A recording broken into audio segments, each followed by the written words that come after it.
Hello दोस्तों, स्वागत है आप सभी का हमारे यूट्यूब चैनल में। तो आज हम बात करेंगे UP DElEd first semester Sanskrit की।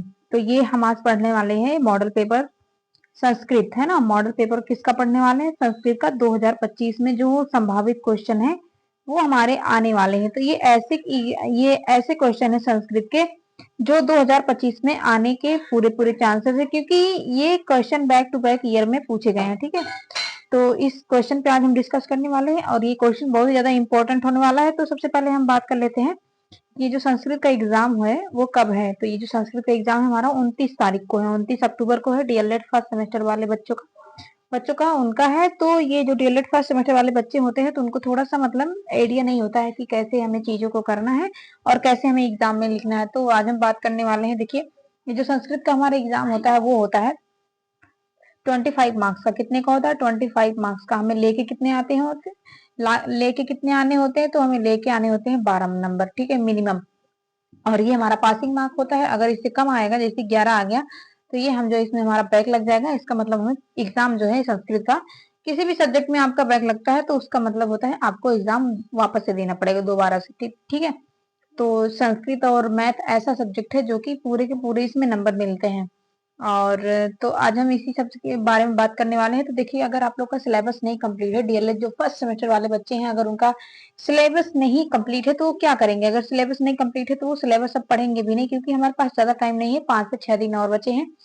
तो यहाँ पे देखिए, ये अगर आप लोग का सिलेबस नहीं कंप्लीट है तो आप लोग क्या करेंगे? पीवाईक्यू लगाएंगे। ठीक है, पीवाईक्यू से सारा क्वेश्चन आपका मिल जाएगा। या तो आपके पास कोई सीरीज हो, राजन की हो सकती है ना, राजन सीरीज हो सकती है।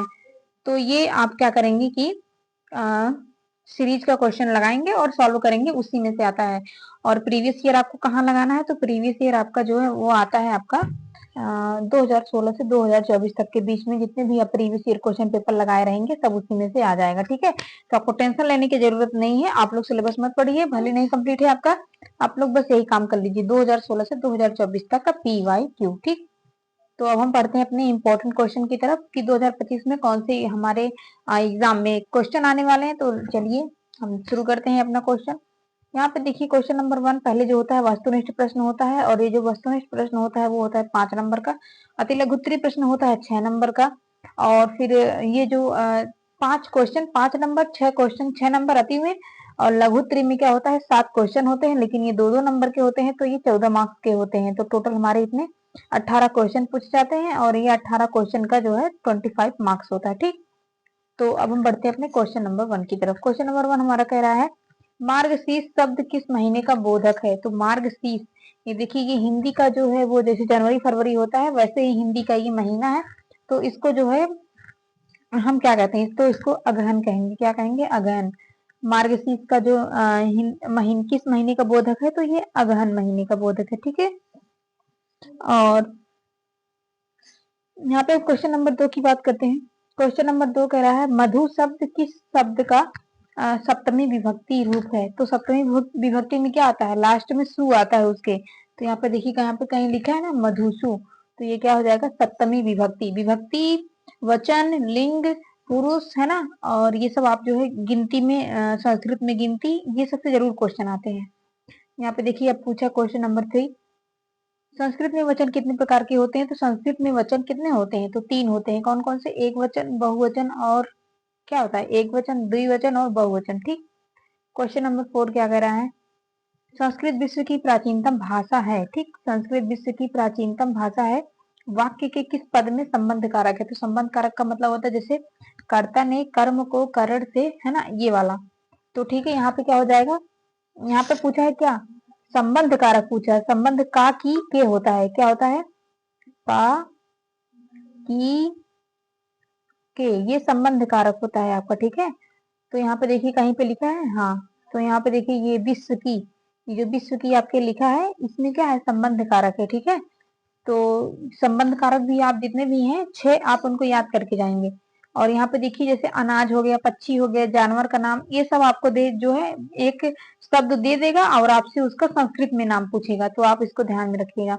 ये अनाज और पशु से और पक्षी से पूछता है। तो गेहूं को संस्कृत में क्या कहते हैं? तो गेहूं को संस्कृत में गोधूम कहते हैं। ये इंपॉर्टेंट क्वेश्चन है। और ये जो आड़की है उसको क्या कहते हैं? तो इसको हम बोलते हैं हिंदी में अरहर। क्या बोलते हैं? अरहर। ठीक है, और बाजरे का जो संस्कृत क्या होता है, तो बाजरे का संस्कृत प्रियंगु होता है। ठीक। क्वेश्चन देखिए, ये 5 क्वेश्चन थे हमारे, ये फिनिश हो चुके हैं। अब हमारे आता है अति लघु उत्तरीय प्रश्न, ये भी 5 क्वेश्चन है और 5 मार्क्स का। ठीक है, तो यहाँ पे देखिए क्या कहा है। क्वेश्चन नंबर 1, अधोलिखित संख्याओं की संस्कृत लिखो। मतलब ये जो नीचे दिए गए हैं संख्या, उनकी आपकी संस्कृत में गिनती बताना है। देखिए 8, 16, 20, 1, 3, 19, ये सभी इंपॉर्टेंट है। आप लोग 1 से 100 तक की संस्कृत में गिनती आनी चाहिए। तो यहाँ पे देखिए क्या है, उत्तर में आप क्या लिखेंगे। 8 का होता है अष्ट, है ना। 16 का होता है, 16 का होता है षोडश, 20 का विंशति, 1 का एक, 3 का त्रीणी और 19 का होता है एकोन विंशति। क्योंकि विंशत माने 20 होता है, एकोन उसके आगे लगा देंगे, तो यहाँ पे हो जाएगा 1 में कम 20, है ना।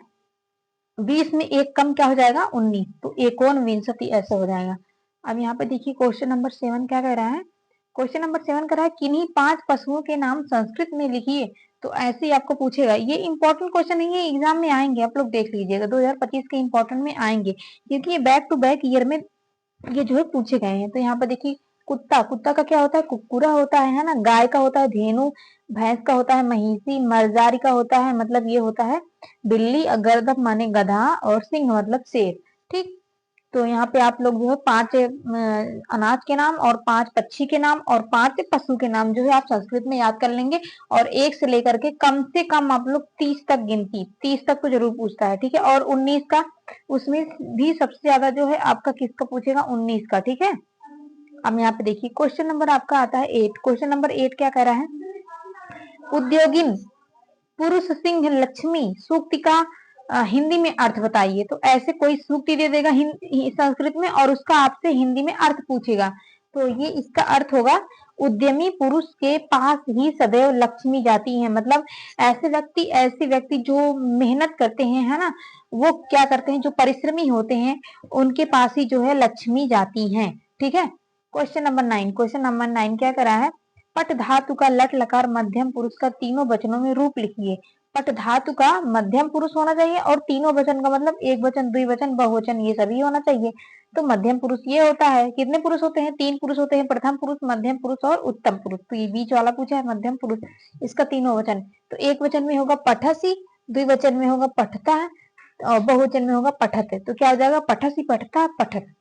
क्वेश्चन नंबर 10, क्वेश्चन नंबर 10 क्या कर रहा है, युष्मद सर्वनाम शब्द का तृतीय विभक्ति के तीनों वचनों में रूप लिखिए। तो यहाँ पे क्या हो जाएगा, एक देखिए तृतीय विभक्ति करना है और एक वचन, द्विवचन और बहुवचन। तो क्या हो जाएगा, त्वयि, युवाभ्याम और युष्माभि। क्या हो जाएगा, त्वाय, युवाभ्याम, युष्माभि। इंपॉर्टेंट है ये। ठीक है।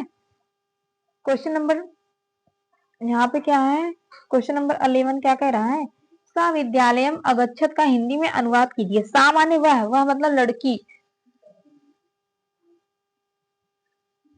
तो यहाँ पे क्या हो जाएगा कि इसमें उत्तर आपका हो जाएगा सा विद्यालयम अगच्छत, ऐसे संस्कृत में दे देगा और आपका हिंदी में पूछेगा। ठीक है, अर्थ पूछेगा। तो ये क्या हो जाएगा इसका, वह विद्यालय गई।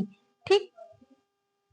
देखिए यहाँ पे जो 6 क्वेश्चन थे वो कंप्लीट हो गए हैं और 6 मार्क्स के ये कंप्लीट हो गए। अब हमारे आएंगे 7 क्वेश्चन, लघुत्री का 7 क्वेश्चन आएगा, है ना, 7 क्वेश्चन और उसके 14 मार्क्स, 2-2 मार्क्स के होंगे ना।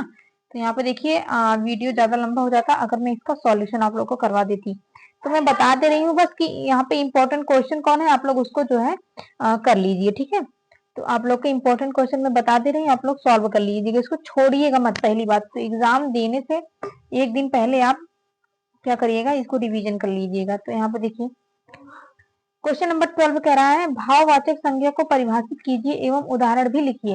यानी कि भाववाचक संज्ञा क्या होती है उसको आपको डिफाइन करना है एंड उसका उदाहरण भी, एग्जाम्पल भी आपको देके समझाना है एक दो। तो क्वेश्चन नंबर 13 क्या कह रहा है, क्री धातु के लट लकार के तीनों पुरुषों एवं वचन के रूप लिखिए। तो आपको क्री धातु के लट लकार के तीनों पुरुषों एवं तीनों वचनों के नाम लिखना है। ठीक है। क्वेश्चन नंबर 14 क्या कह रहा है, क्वेश्चन नंबर 14 कह रहा है संस्कृत भाषा में व्याकरण ज्ञान का क्या महत्व है। तो संस्कृत भाषा में ज्ञान, व्याकरण का ज्ञान होना, व्याकरण का नॉलेज होना क्यों जरूरी है, तो यही पूछा है वो। क्वेश्चन नंबर 15 है संस्कृत शिक्षण में इंटरनेट की उपयोगिता पर प्रकाश डालिए।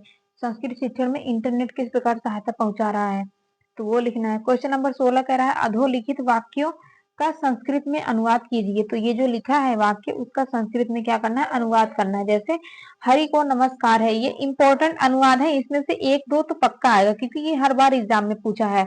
तो जो हर बार क्वेश्चन पूछता है वो जो है कॉमन क्वेश्चन होता है। कॉमन क्वेश्चन का मतलब हर साल को हर ईयर में जो है ये आएगा, ठीक है। तो ये कॉमन क्वेश्चन है। कैसे क्वेश्चन है, कॉमन क्वेश्चन। तो इसको आप लोग इग्नोर मत कीजिएगा, बहुत ध्यान से पढ़िए। यहाँ पे देखिए क्या है, हरि को नमस्कार है। हरि को नमस्कार है संस्कृत में होगा हरिये नमः है, ठीक है, हरिये नमः है। और फिर वह घर जाती है तो सा गृहम गच्छति, वृक्ष से पत्ते गिरते हैं तो यह क्या हो जाएगा, वृक्षात पत्राणि पतंती, ठीक है। क्वेश्चन नंबर यहाँ पे देखिए 17 है। यहाँ पे कह रहा है अधोलिखित श्लोक का हिंदी में भावार्थ लिखिए। तो ये जो नीचे श्लोक लिखा है संस्कृत में उसका हमें हिंदी में जो है अर्थ लिखना है। तो क्या कह रहा है, अभिवादन शीलस्य नित्य वृद्धो का है, अभिवादन शीलस्य नित्य वृद्धो पसेविनः चत्वारितस्य वर्धन्ते आयुर्विद्या यशोबलम।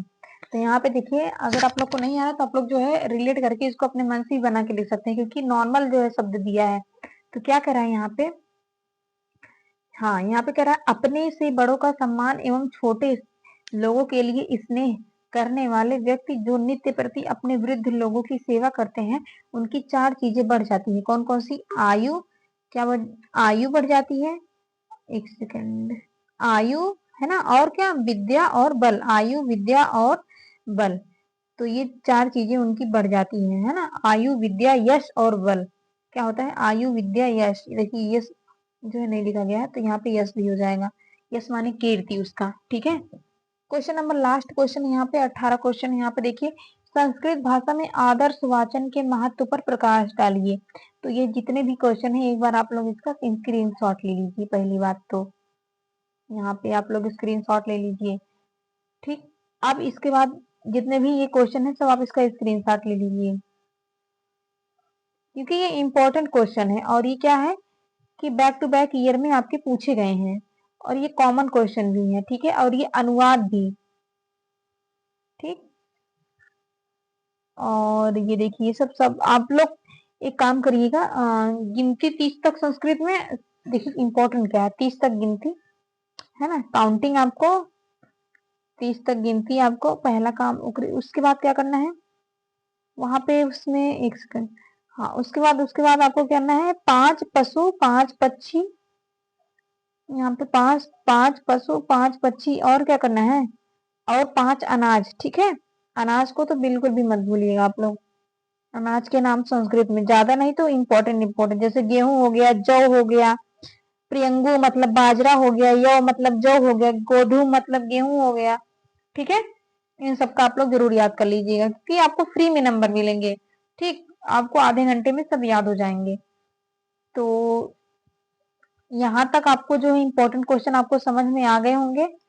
तो यहाँ पे देखिए आप लोग को अगर सिलेबस नहीं कंप्लीट है तो कुछ मत करिए, आप लोग प्रीवियस ईयर क्वेश्चन पेपर लगाइए, ओके।